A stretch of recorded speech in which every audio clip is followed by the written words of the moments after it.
Inhale. Exhale. Inhale. Exhale. Okay, spread your feet.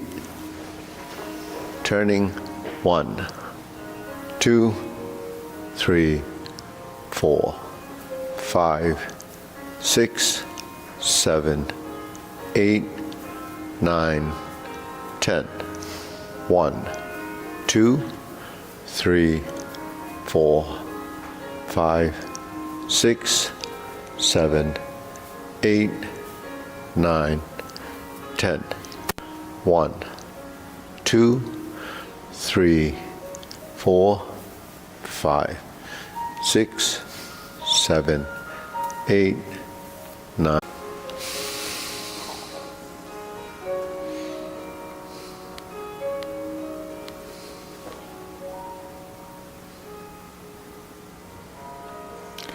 Switch.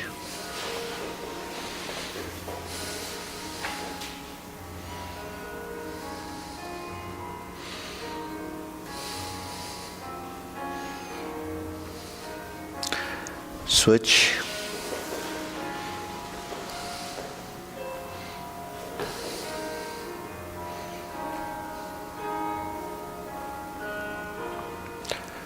Switch, straighten the front knee.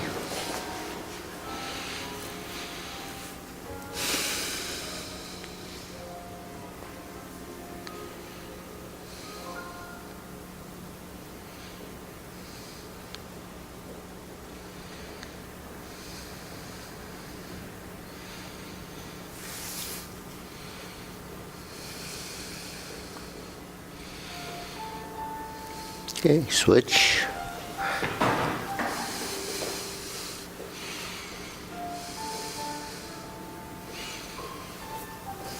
Is that camera off on the side? Yeah. Switch. You want to turn it this way? Turn it from the handle.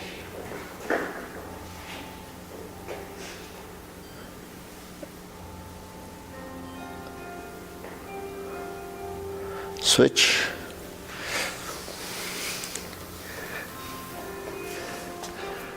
Okay. Yeah, I'll turn it. Yeah, because is that the right place? It's okay, I'll adjust it on that side. Okay.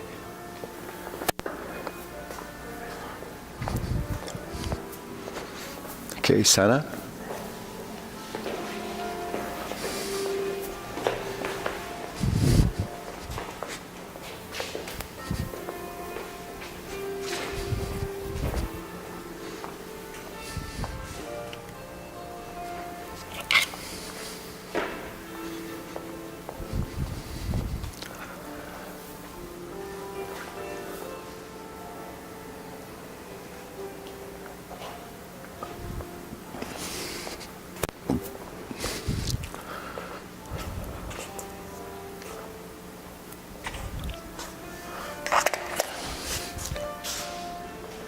Okay.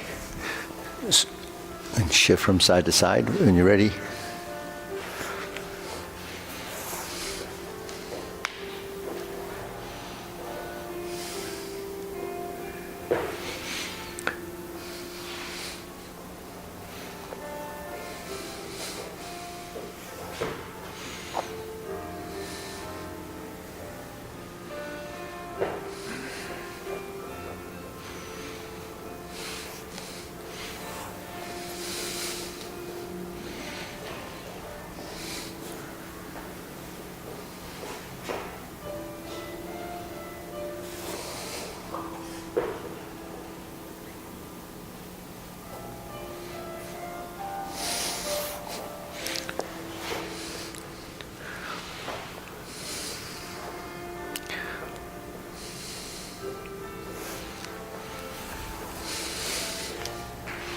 Okay, pull the leg in.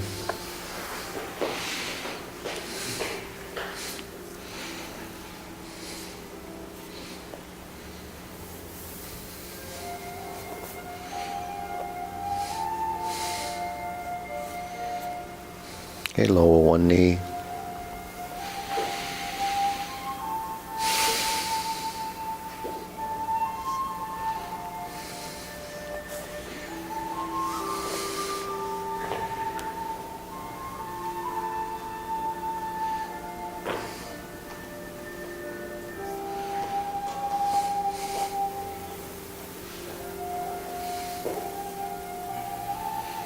Okay, shake it out. Okay, hands up. Pull in, inhale. Exhale. Inhale. Exhale. Inhale. Exhale. Okay, hands in the waist. Shoulder roll.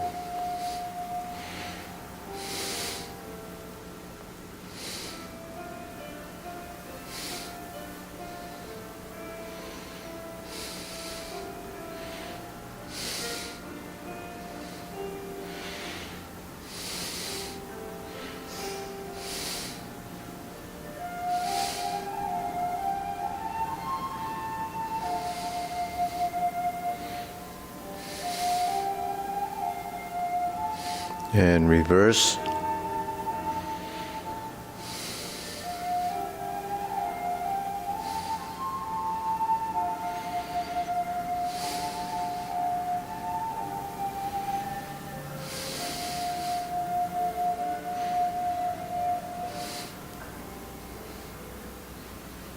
And center. Okay. Press, release, exhale, inhale.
And stop.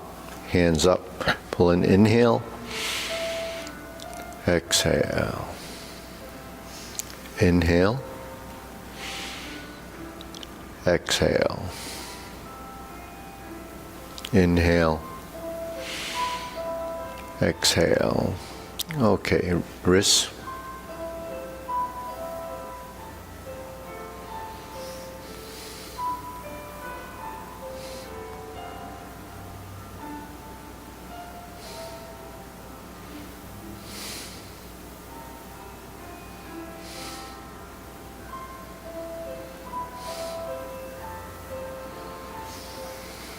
Elbows and knees.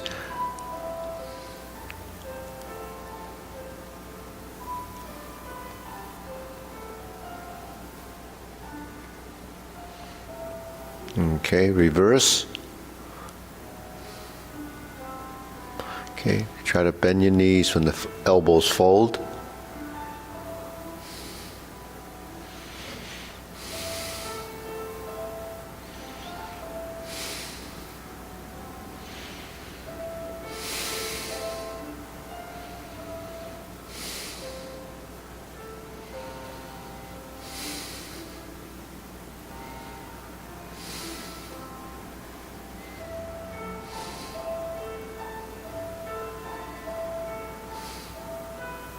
And center. Okay, palms down.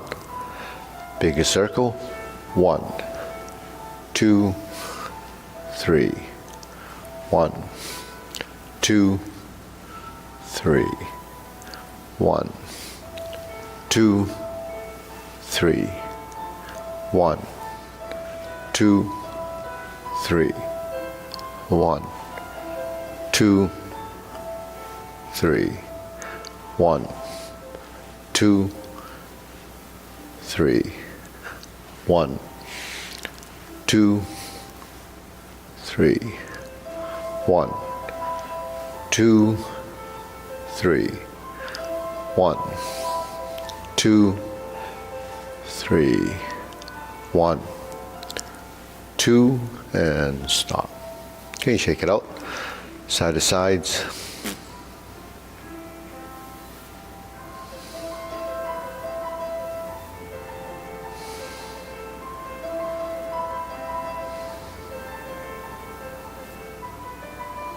And center, we're going to go up, knee up.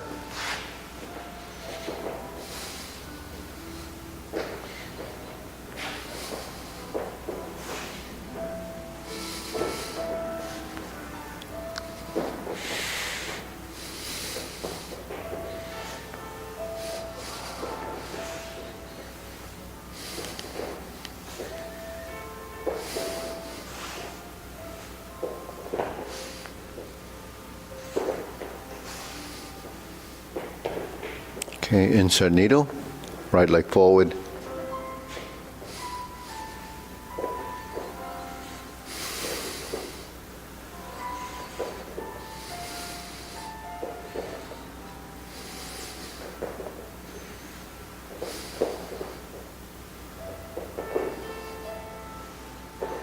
And center, switch.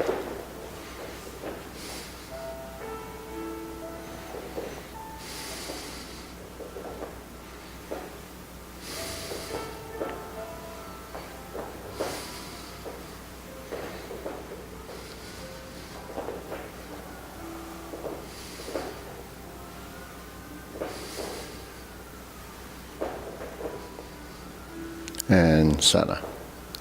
Okay, from here, ready, swing or step, or move the foot the way you can best.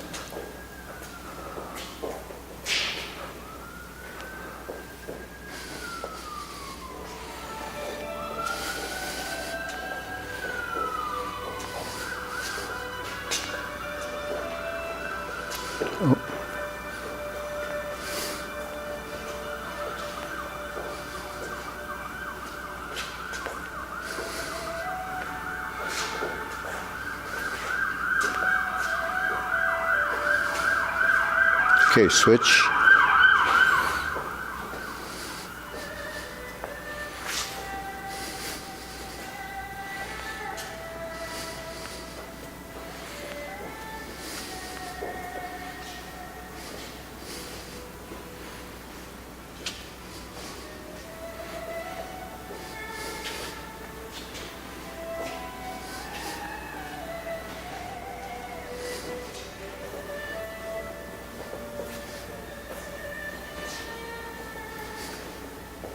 And center. Okay, side to side.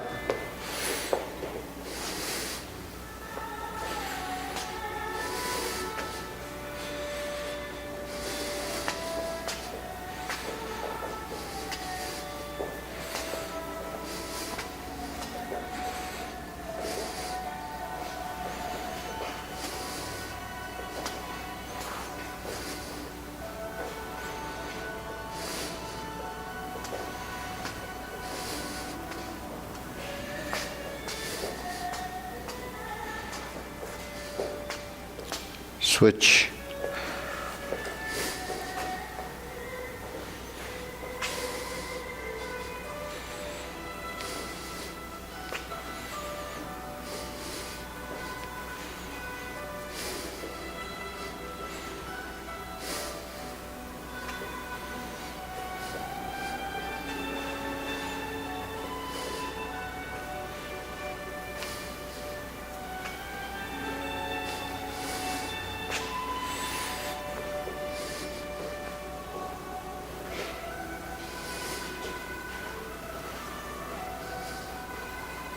And center. Okay, shake it out. Okay, hands here, pull in, inhale, Exhale. Inhale. Exhale. Inhale. Exhale. Okay, hands here.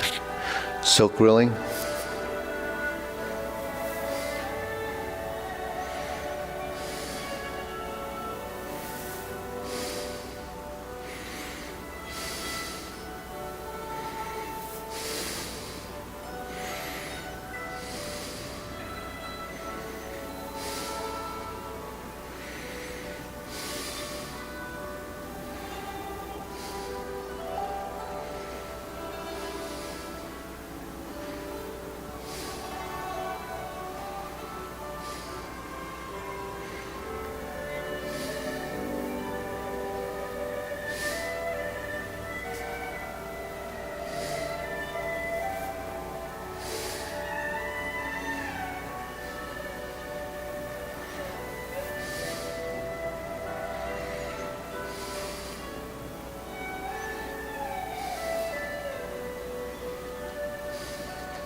Switch.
Okay, Sana.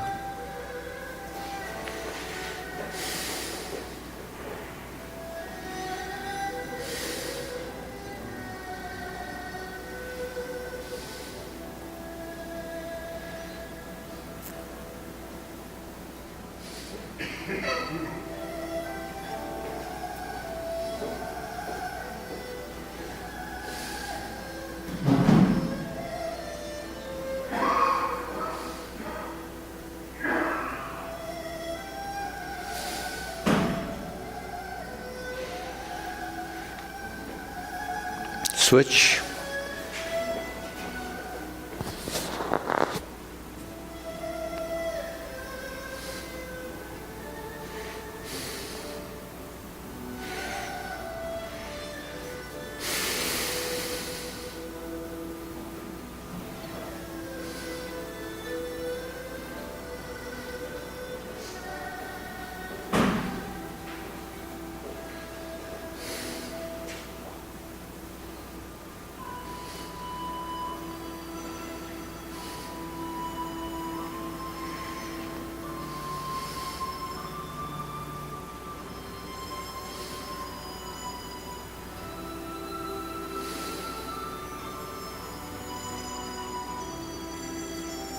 Okay, Sana.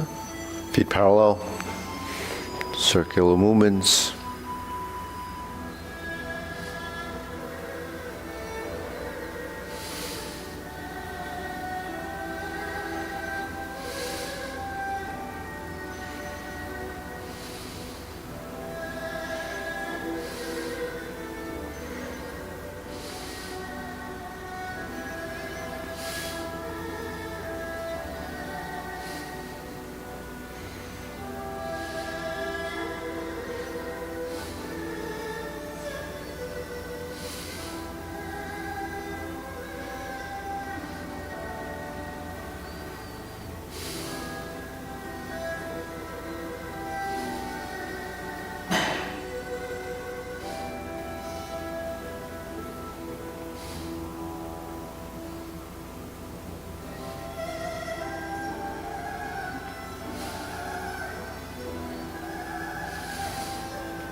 Okay, lower hoop.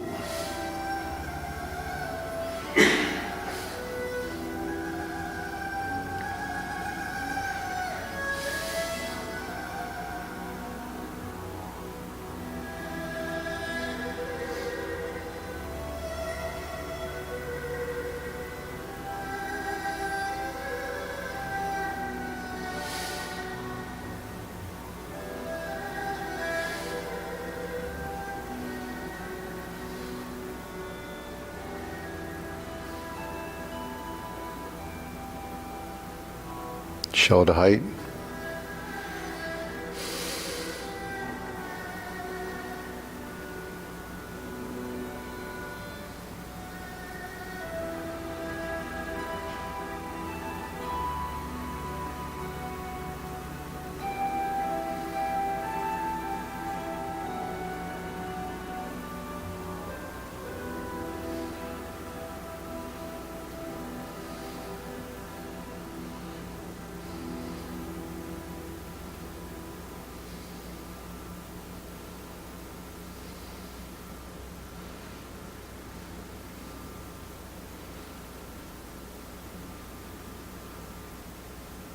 Elbows down.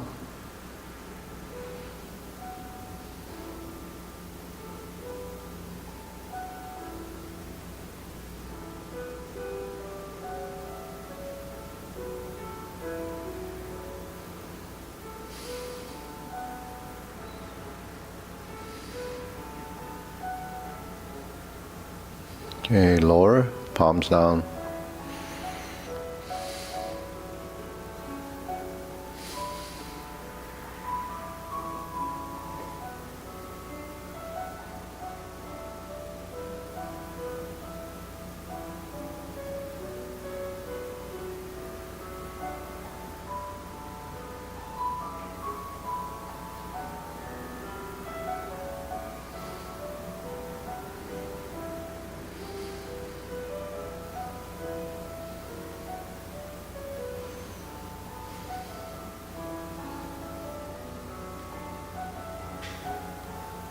Okay, extend.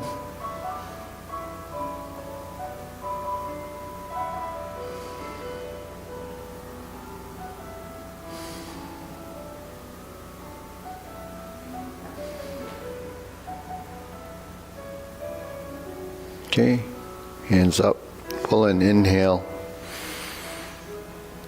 exhale. Inhale, exhale. Inhale, exhale. Okay, diagonal flying.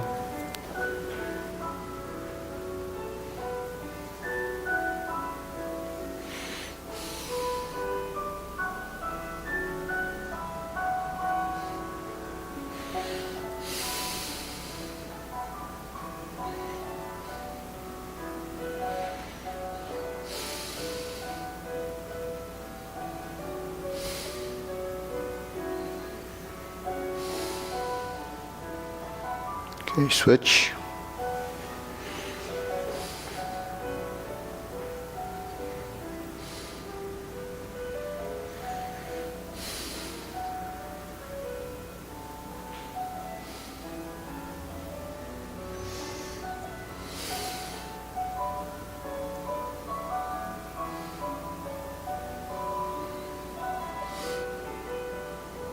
Okay, center, cloud hands.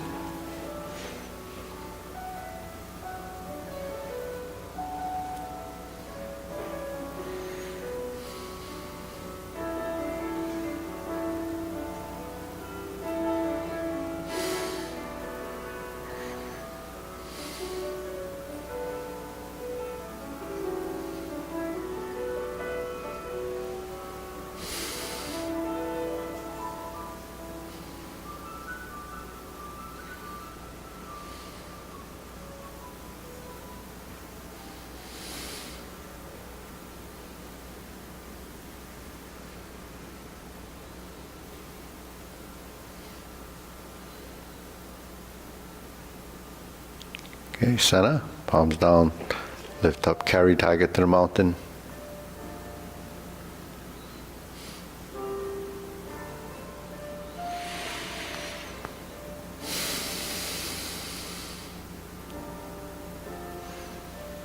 Okay, lift up and pause.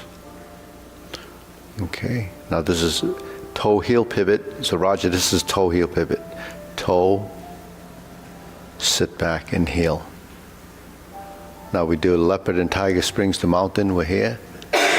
The transition, we sit back, unweight, pivot on the heel of the foot, shift your weight, pivot on the heel of the foot as you open this way. And so that would be heel, heel pivot. Then the heel pivot, shift your weight. That's toe to heel. And you cross. And you raise the hand. Bend from the waist. Stalk flaps wings. Okay, we'll try it again. Toe, heel pivot. So in between the two pivots, you have the weight shift. Shifting of the weight unweights the front foot, pivot on the heel, bring the weight back, fill that side, open the hip, pivot on that heel, forward and back, unweight the front foot, pivot on the heel, shift your weight, cross the arms, heel touches, raise the hand, bend from the waist.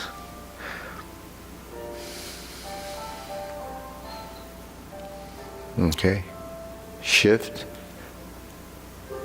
pivot, shift, pivot,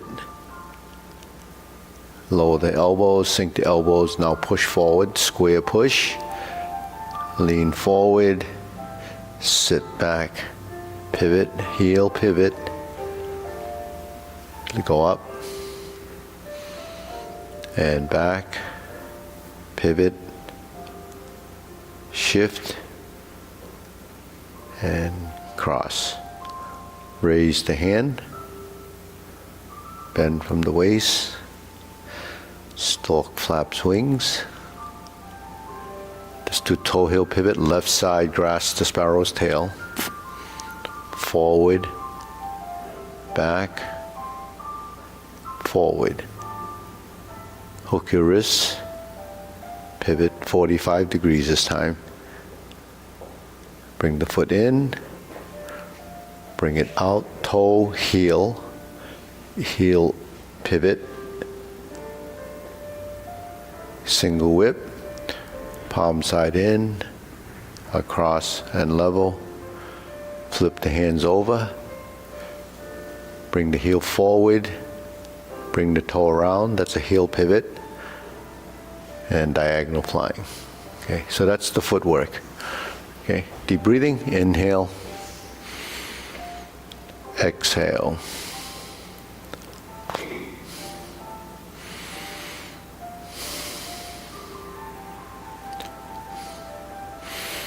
So all the pivoting we do is measuring the width of the stance.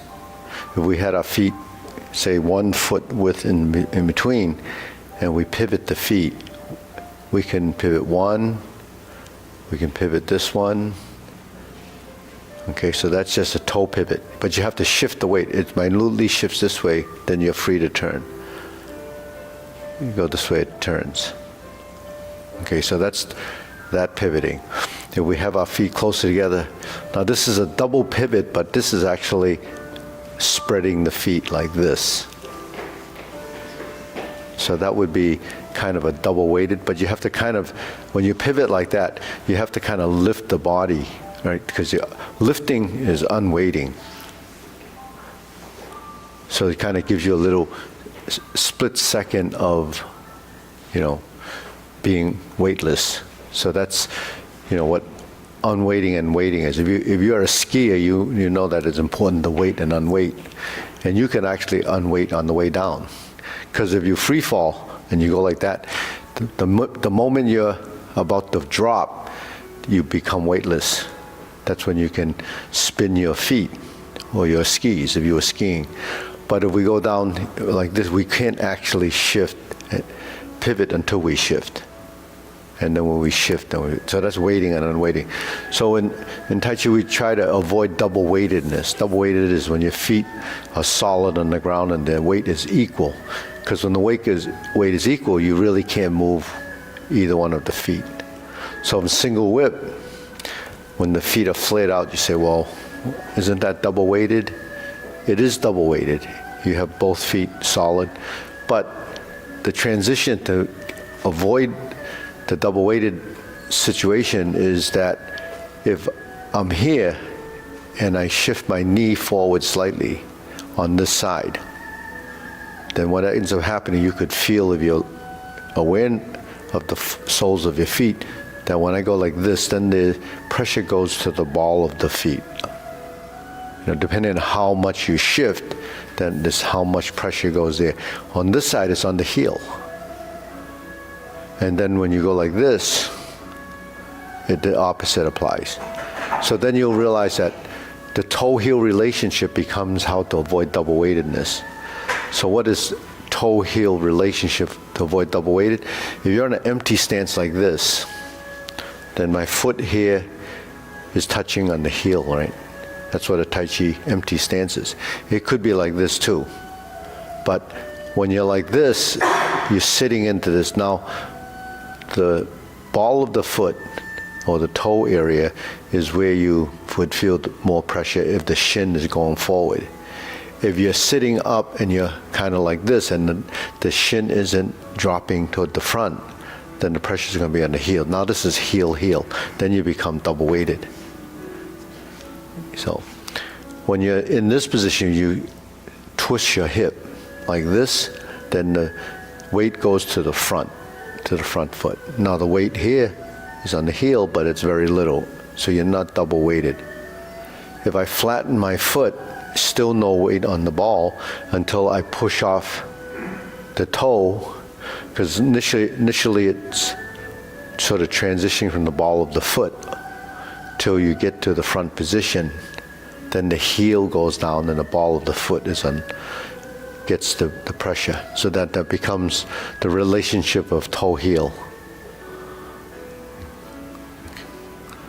So because we can do this physical movement without paying attention to where that is, then you're not always aware what's going on. But if you start to think, well, where's my weight now? Well, it's in the ball of the foot here and the heel here. That's why you don't want to do this.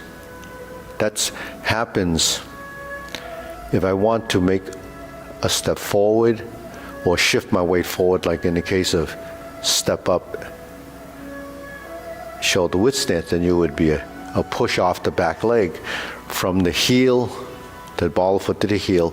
And now when you free that by dropping the knee, if you drop the knee, that allows the foot to reach the ball.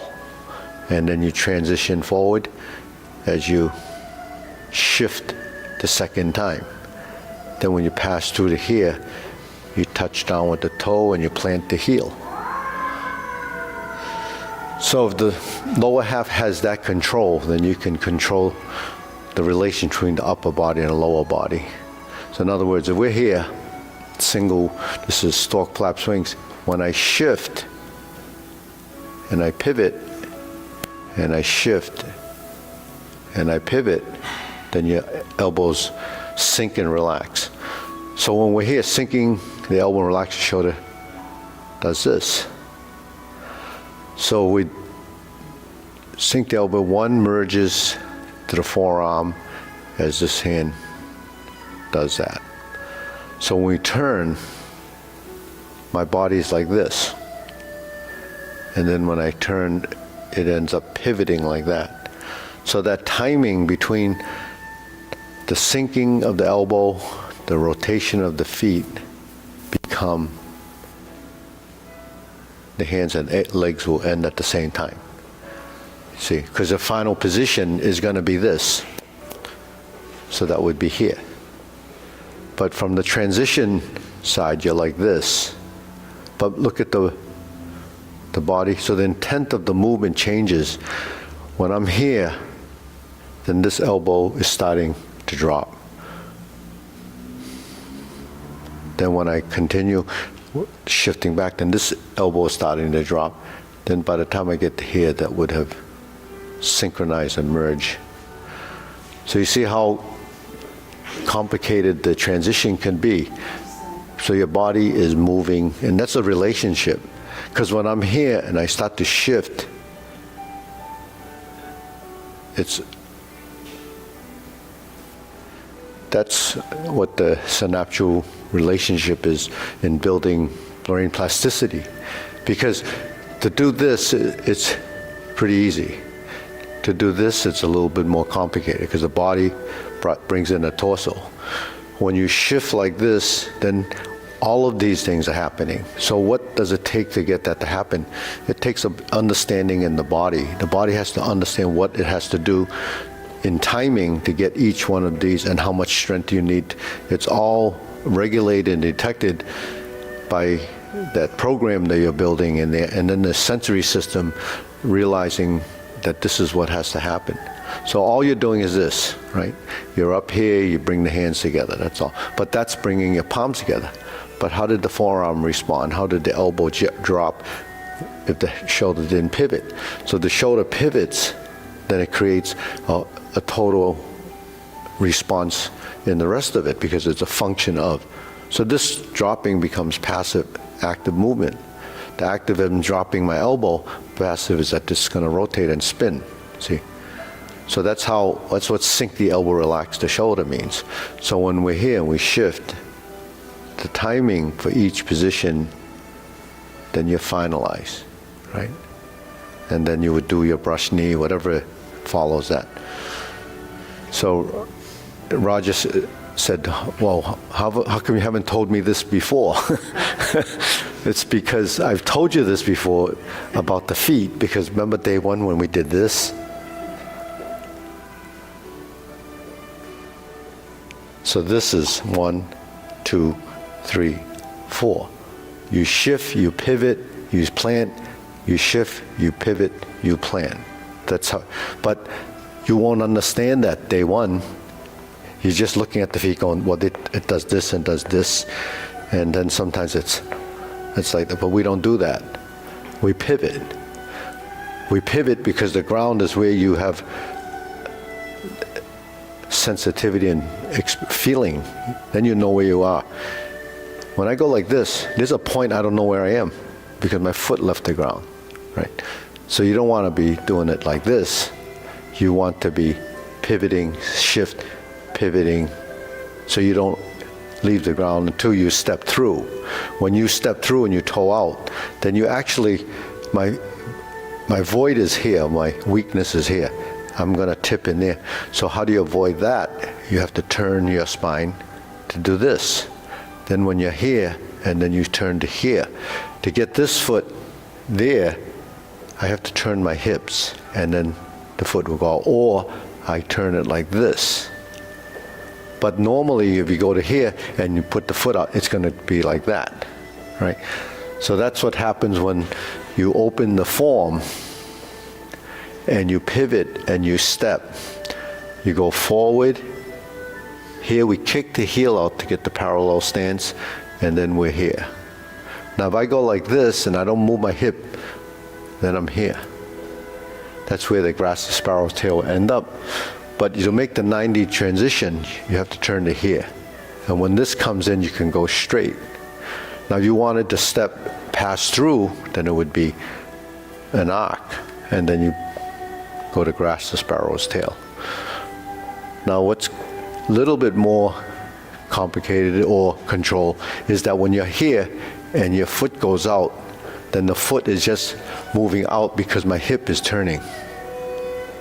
You see, so one drives you into a position and it creates, so one is integrated and blended.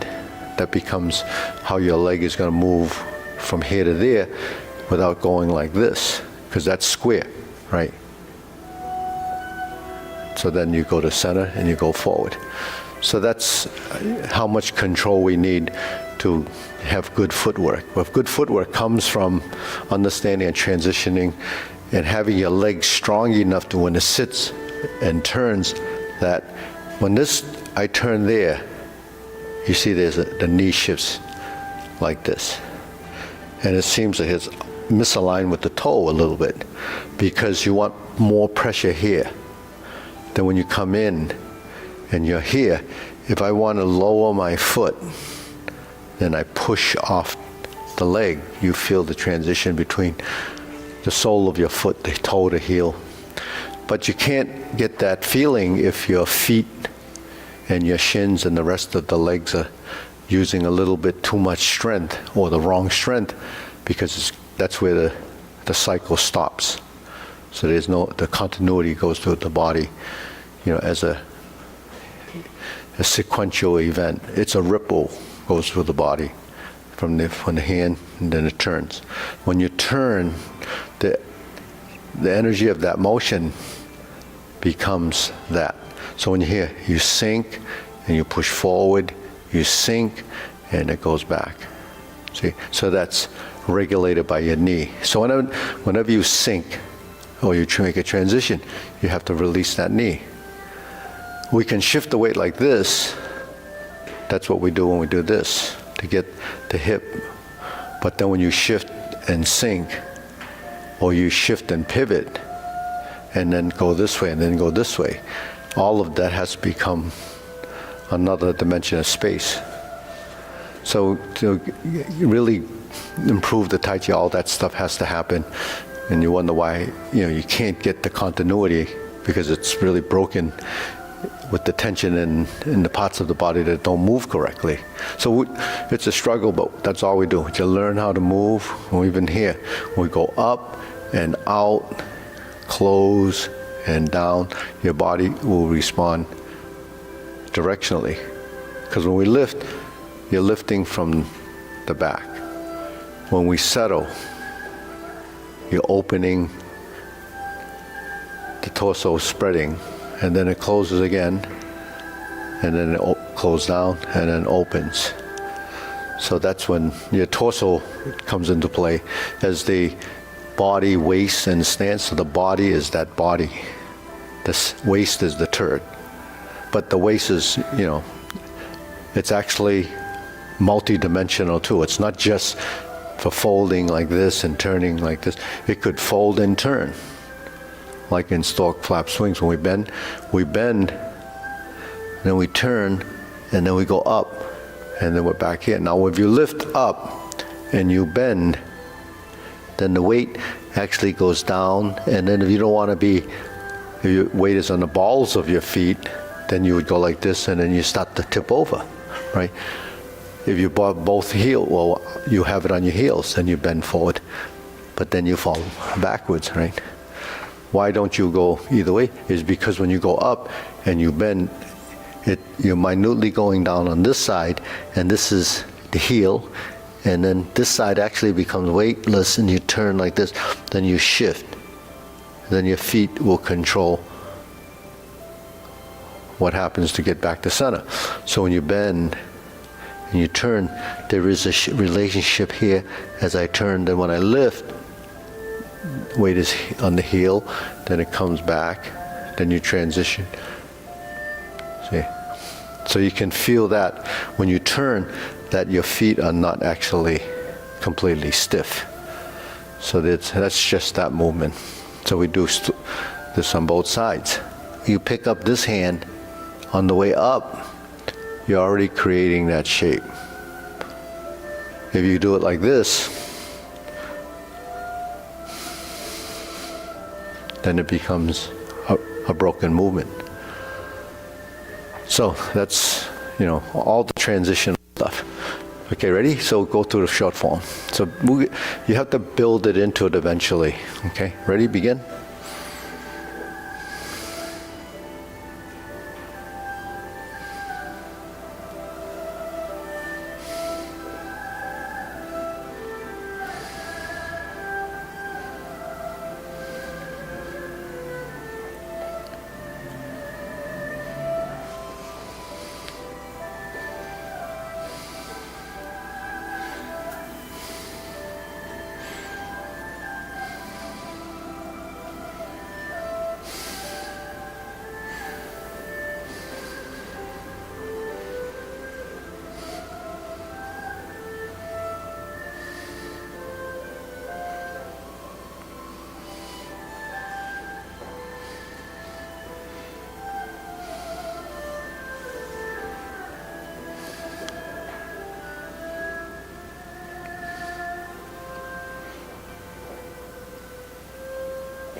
Fist on the elbow.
Divert, block, and punch. Cross the arms, leopard and tiger springs to mountain.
Okay, deep breathing.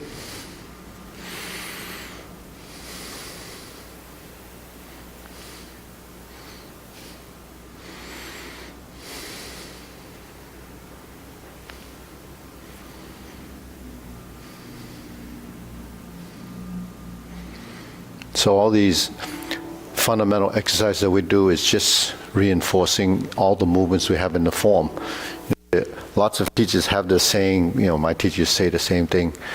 It's in the dialect I speak, but it's called Len Kun Put Len Gong O Lo Di Yit Chiang Hong. O Lo Di. So O Lo means when you reach a senior age. So if you don't practice the fundamentals to build the training techniques and your movements, then forever you will be, Chiang Hong.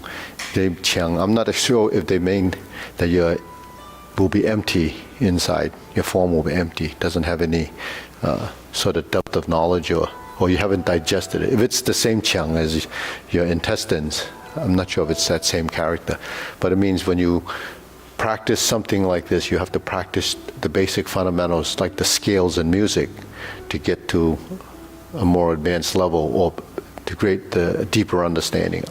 Otherwise, it's just superficial movement.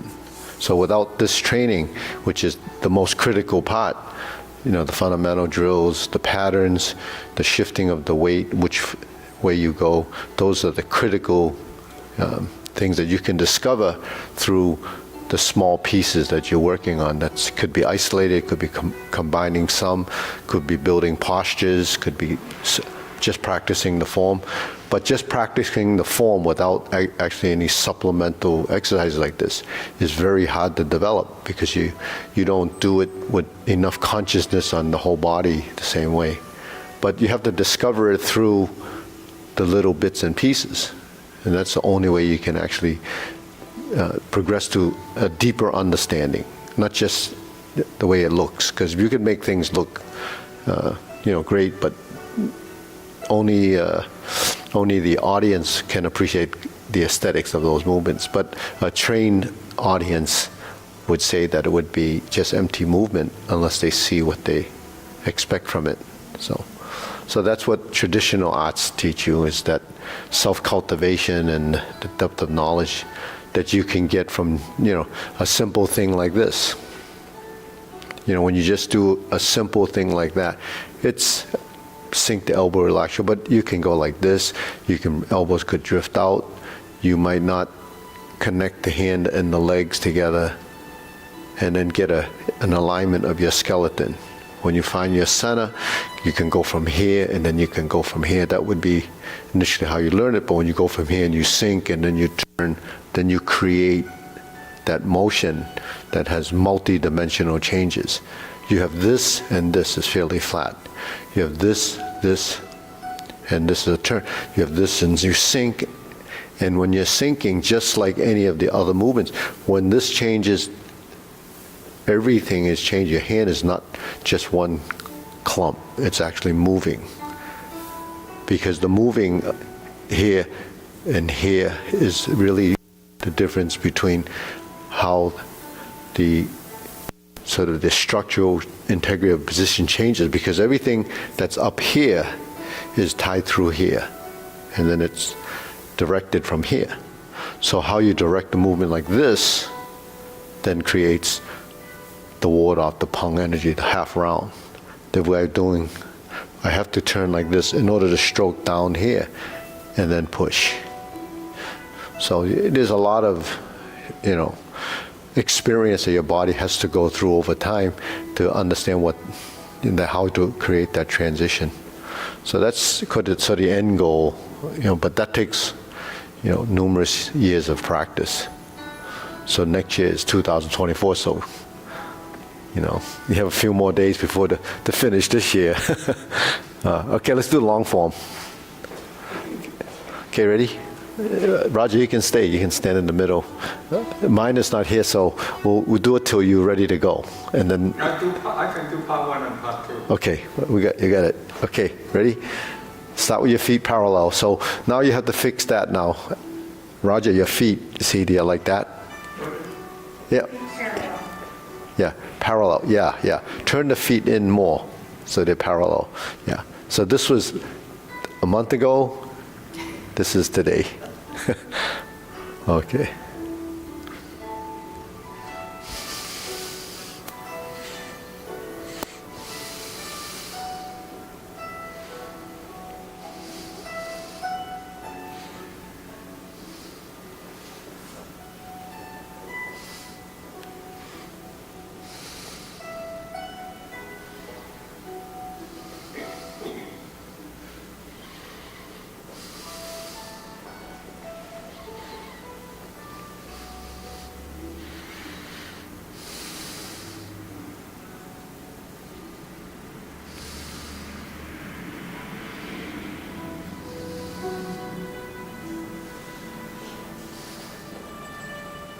Press forward, shift your weight toe heel, feet parallel. When you put your foot down,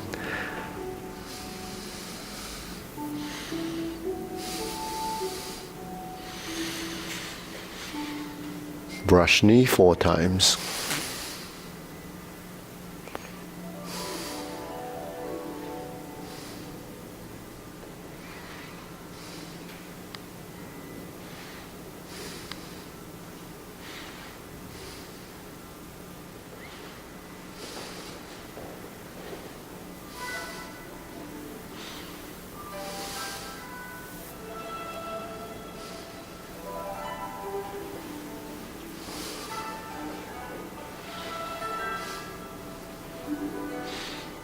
Strum the lute.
Oblique, single whip, turn, fist under elbow.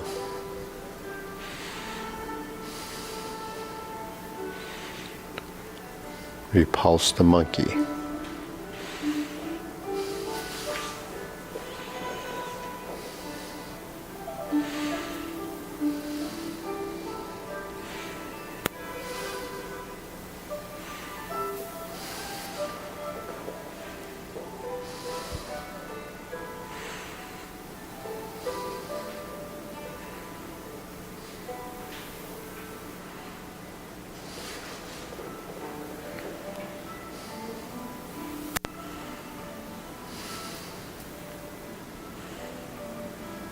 Carry tiger to the mountain. Then open the stance.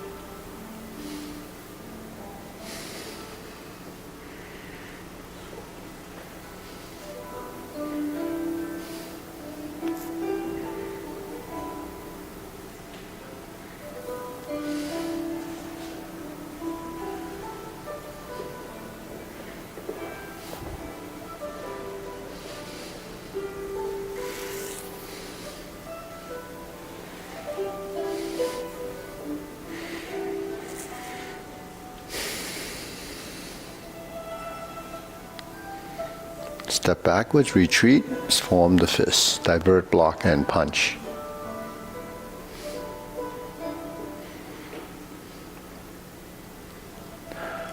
Step up,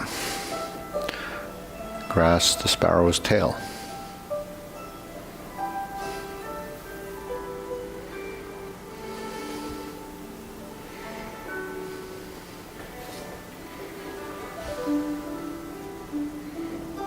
Okay, first set of cloud hands.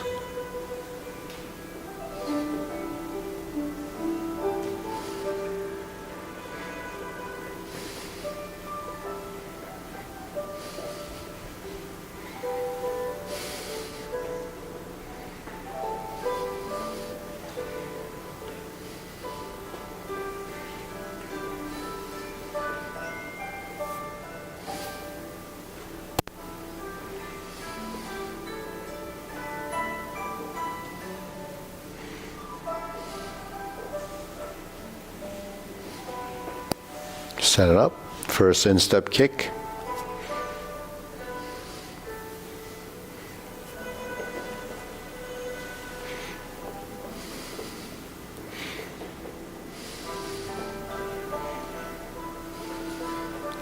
Second kick. Turn. Left heel kick. Then brush knee.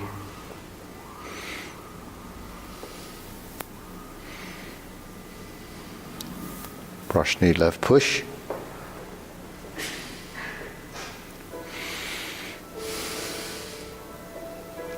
Planting punch. Turn. Parry and punch. Step up. High pat the horse. Cross behind. Beat the tiger.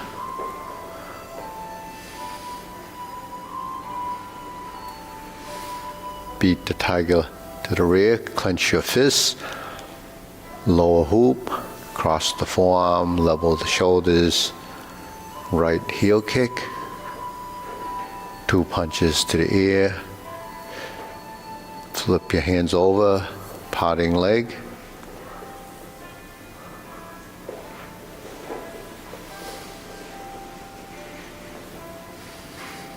Fold. Parting leg. Stroke down. Parry and punch. Form the fist. Punch. Divert, block and punch.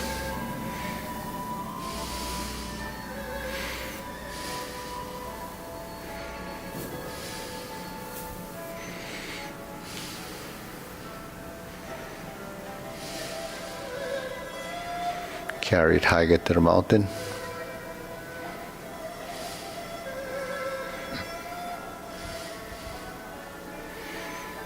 Brush knee and push.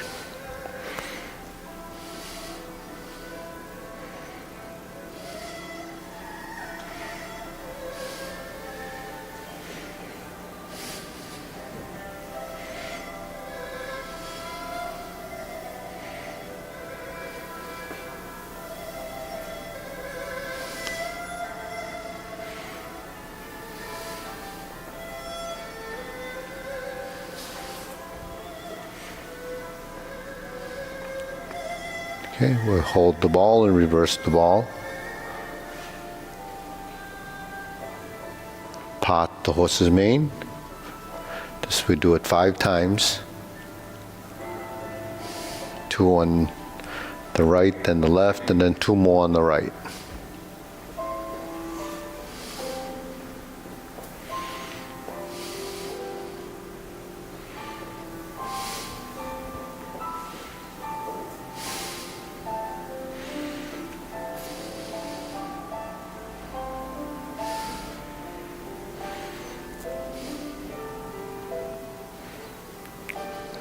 Jade Lady work shuttle.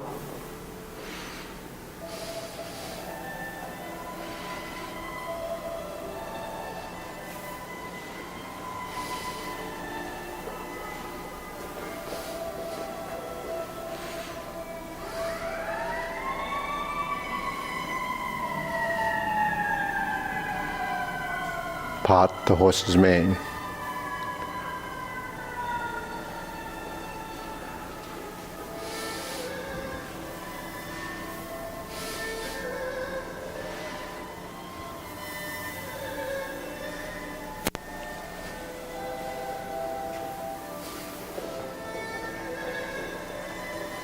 Jade Lady work shuttle. Vertical to horizontal jade leads to grasp the sparrow's tail. Turn. Single whip.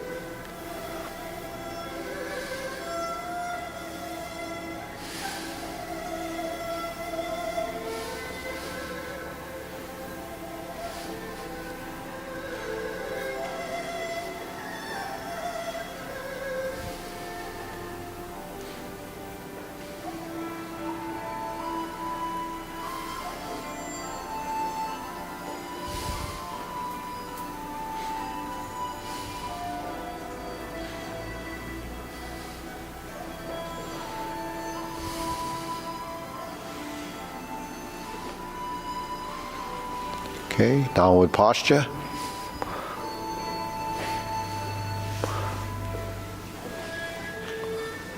Okay, actually, Raja, right from here after this golden kaku, it's repulse the monkey and it repeats.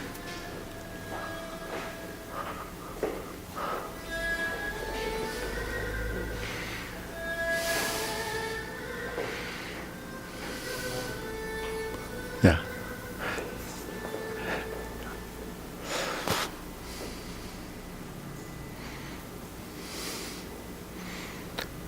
Okay. Third, repulse the monkey.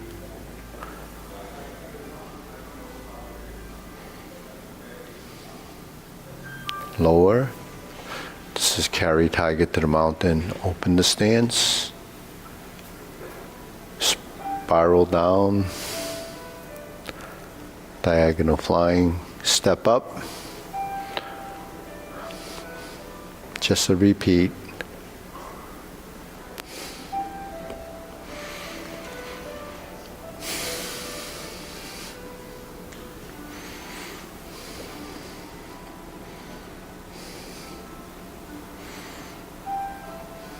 Insert the needle, fan through the back,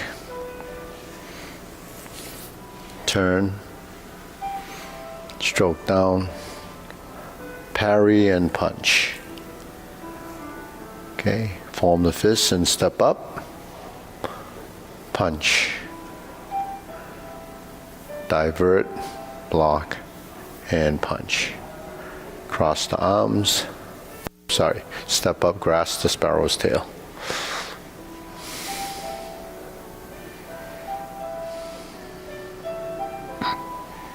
Single whip. Third set of cloud hands.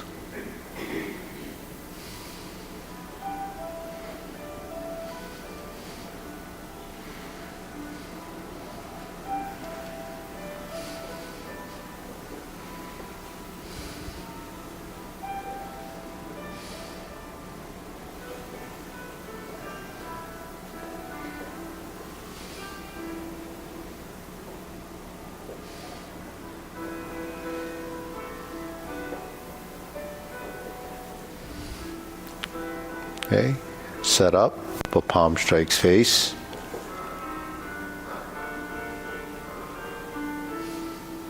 Turn. Single lotus. Left brush knee and push. Toe out.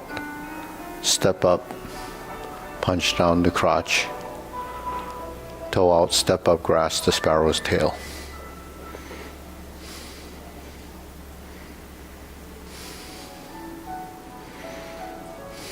Single whip, second downward posture. Okay, turn, cover hand.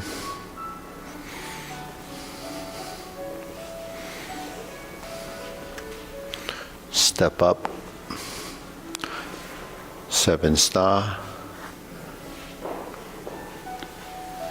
Hook your wrists, palm strike face left, turn, double lotus, draw bow to shoot tiger, step up, palm strike face, turn, parry and punch, step up,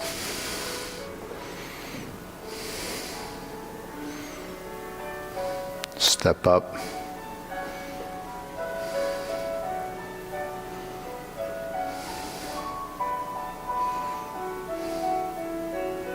push, single whip,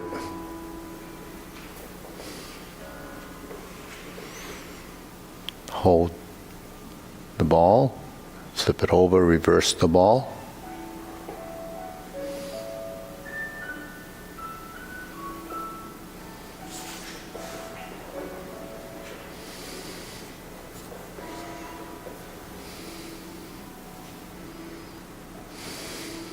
Okay, deep breathing.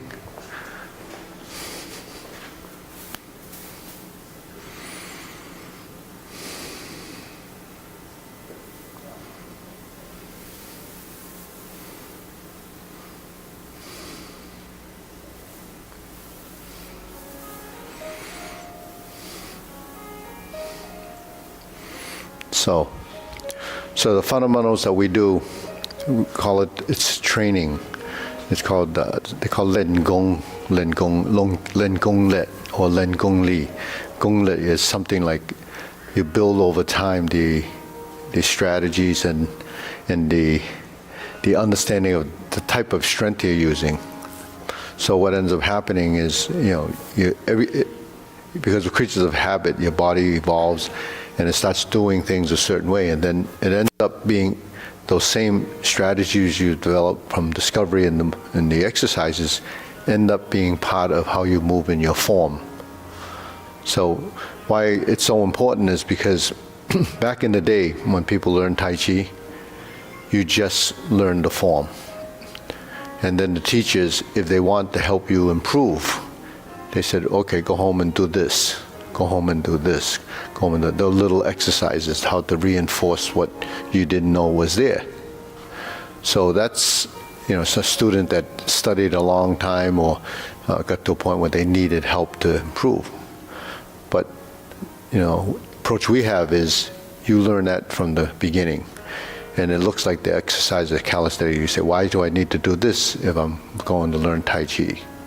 So in Kung Fu is the same way. You have to have drills and fundamentals to build, the type of execution you want. Because if you don't do that enough repetitiously, like grasp the sparrow's tail, you do it 7-8 times in the form, but in the short form you only do it once on one side, once on the other. That's not enough for you to realize what grasp the sparrow's tail is. Then single whip, it's just a posture. But if you don't have the geometry of positions built into your system, then there's no muscle memory. It's just flailing in the movements. So, I listened to this podcast that, someone had sent me about this guy that was a movement expert. And he was interviewed and people would call in and some guy asked him so if I do this curl, should my body be like this or be like that? And then whatever. And he says, it doesn't matter, just do what feels good to you. And I say, that's wrong. I said, you don't just do it any way just to make you feel good. You have to do it the correct way so your body understands how to develop that muscle. And then over time you develop a consistency of how you build that muscle.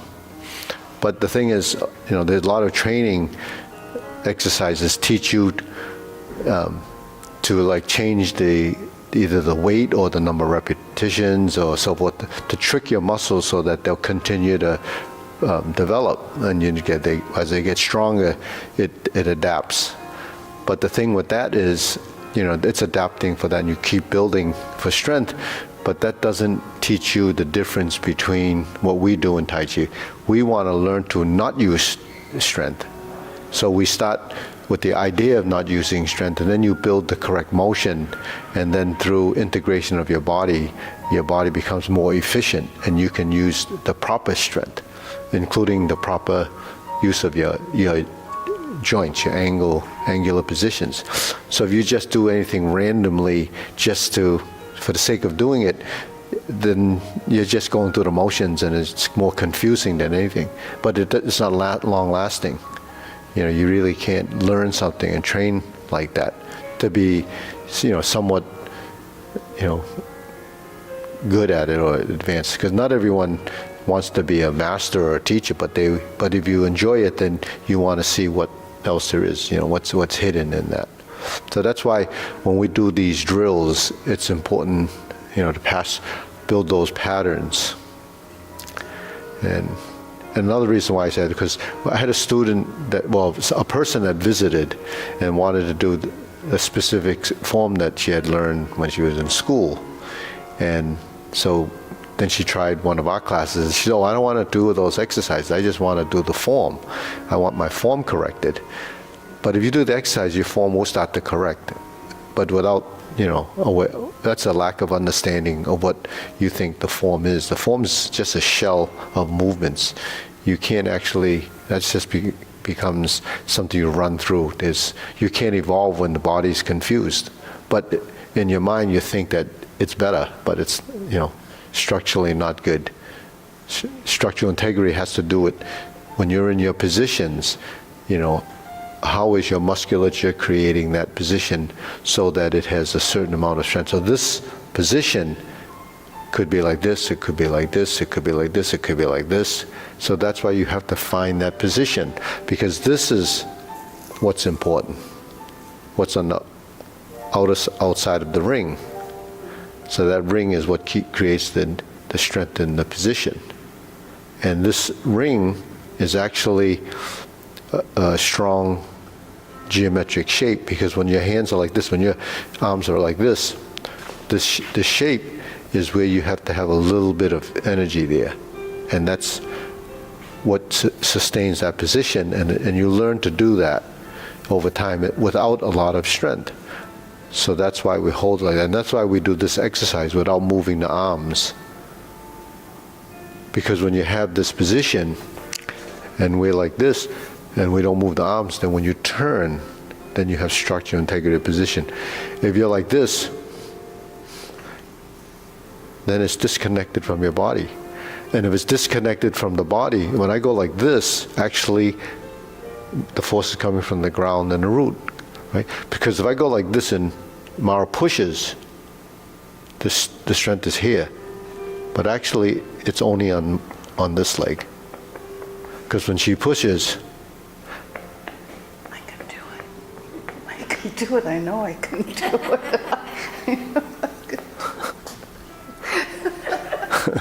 no, but that's what it is. Your body, your skeletal structure is a conduit of the forces that enter the body. Now, if you don't want to deal with that force and don't want, so when she pushes and you don't want to push, right? You're going to do something tricky. No. Yes, Okay. you are. I know Okay. you are. So you just let go. So when he pushes. Oh, that was tricky. Yeah, you see, because when she pushes, it enters. So did I want to lose? So I go like this. I'm here. Then she pushes. I'm here. So there's a shift. I have this and this. Then I go like this. She pushes. Then I turn. It's easy. Yeah. So it's redirecting the force through your skeletal structure.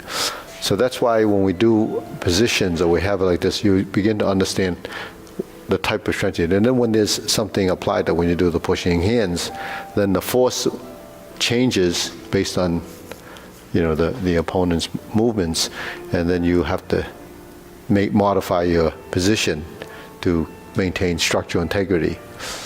So that's the whole purpose of doing, the pushing hands, and then the whole purpose of sustaining this is to delete excessive tension. When you're in a lower hoop, it's the same thing. You're like this. So even though it doesn't feel like you're using strength, you're still using a minute amount of energy to retain that. So that's still creating circulation in the body, even though you don't see a lot of movement. The longer as you're awake and standing, your body is using energy. If you stay like this for like 10 minutes, pretty soon you're gonna feel like, geez. You feel like what? You stay like this for 10 minutes, right? Yeah. Pretty soon it'll kind of feel funny. And then you put your hands down, you can feel it. Yeah. Because your arm is actually working, but if you tensed it, Some people stay That like same- that for like an hour or something. Or yeah, several days. But you hold the position. That's what it is. It's called standing meditation. But what happens is you begin to delete excessive tension, and then it's just supported by you're training your body to relax in a way, right? Yeah, it's learn to relax, but get rid of. Well, you're doing something even though you're standing. Yeah. So when you do your grassless sparrow's tail, you have to put a little something into it. Don't go.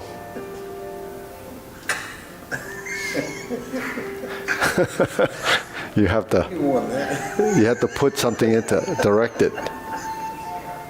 You don't want your I keep thinking there's a sparrow there. yeah. I'm just pointing. And I see it 8 times in the form. I have to tell you that you have to put a little of this into it. Okay. All right, Ubao.